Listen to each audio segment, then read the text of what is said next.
What do you think is the key to maintaining a long-lasting friendship? Well, every month I got my bestie here, Rosie, here on the podcast. And I actually am a master at friendships. I have a good number of like true best friend sisters that I've had for like 8+ years and, are like ride or dies that I'll have forever. And people ask me a lot about friendship, and I'll link some of the friendship episodes I have below because it's something I've shared a lot about. But a key to a long-lasting one, I feel, and what I've looked at between friendships that kind of fizzle away and long-lasting ones are involving each other in your lives today. I feel when we lose touch with someone, we go on our own personal journey. They go on their own personal journey. And then the kind of roads feel further and further and further and further away. And then we start to kind of feel like, oh, what's the point of even reaching out to them? They probably don't want to hear everything I'm going through, or I don't even have time to really keep up with them. And the truth is, all of your friends are going to be in different chapters and seasons of your life. Like, there are very few long-term friends you're going to have that you're like both single at the same time, or both, having kids at the same time or whatever. You might make new friends that are your like chapter friends, right? But those long-term friends, they're on their own journey, right? So like, for example, I'm thinking of a couple of my friends right now. Okay, when I met one of them, I was in a long-term relationship. She was single. Now she has a baby and I'm single, So it's like, I've watched her go through that whole journey and she's watched me go through my whole journey. And we're always like kind of in different chapters, right? But we stay in touch with each other no matter what.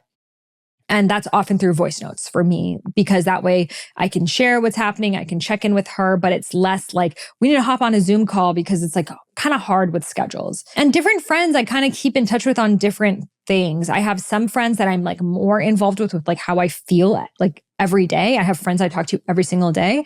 I have some friends I talk to like once a week.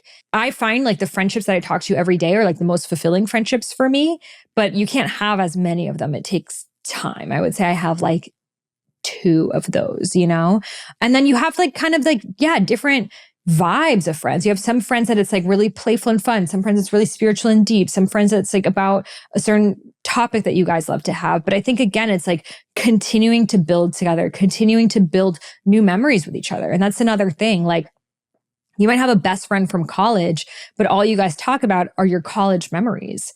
So after a while, it's going to get boring because now you have all these new characters of your life, new things in your life. And it's like, you don't really care to talk about what's going on in college. So unless you're creating new memories together or, and bringing each other along on the journey, it's like the friendship is going to diffuse. So bringing them along on your journey, traveling together, visiting each other, like making the same time and prioritization as you would a romantic relationship. And, some friendships can withstand like longer periods of time of not seeing each other. And again, everyone has different levels of connection. I know some people, they talk to their best friend once a week, Some people talk to their best friends once a month. I'm multiple times a day, So it's just this like depends on you and your vibe. And I feel like it's just like a relationship. It's a co-creation, right? And different seasons of life too. Like if someone just had a baby, you're probably not going to hear from them as much. Someone just got a new relationship, you're probably not going to hear from them as much. Someone's really going through something big, you're probably going to hear from them more, So I also find like in my like core 10 best friends, certain friends I'm closer with in certain stages of their life. I for example, one of my friends going through a breakup right now, I can really support her on her breakup, because I've been there. And then other friends, like the one with the baby, I can't really support her on that. I'm sure she has other people she's going to for support on that as well. So I find there's like natural ebbs and flows in certain friendships as well. But the core, like if you really desire like a best friend ride or die, that's like a daily practice. I'm messaging those people daily. I'm checking in with them daily. It is a true relationship that I'm cultivating and continue to put time into. But for me, I love the depth of that kind of relationship where it's like family and sisterhood, and that satisfies me more than like, I feel when you're not super involved, it becomes more of this reporting of like, here's what happened to me since last time I saw you. Oh, that's what happened to me. And then it can even go into that like complain and coffee, which I always talk about, which is like, let's meet up for coffee once a month. Here are all my grievances. Oh, great. Here are mine. Take turns, complain. And then like, that's it. And I would say like, that's how like most friendships are these days. And I also tune in with my body. Like, if there's a friend that after I'm around them, I always feel like low and bad. And I get, sometimes people are going through a phase in life, a heavy phase in life, and like, I will give them grace. But if it's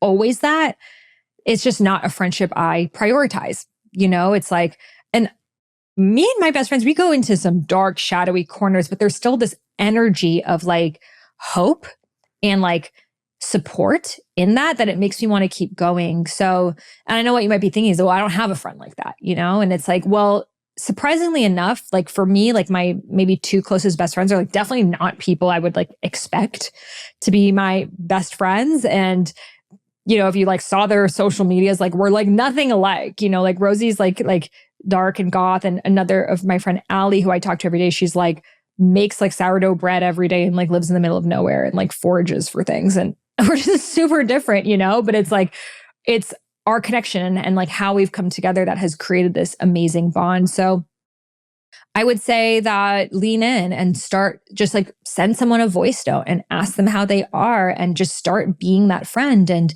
they may actually love that and step up to the plate and you may create something beautiful.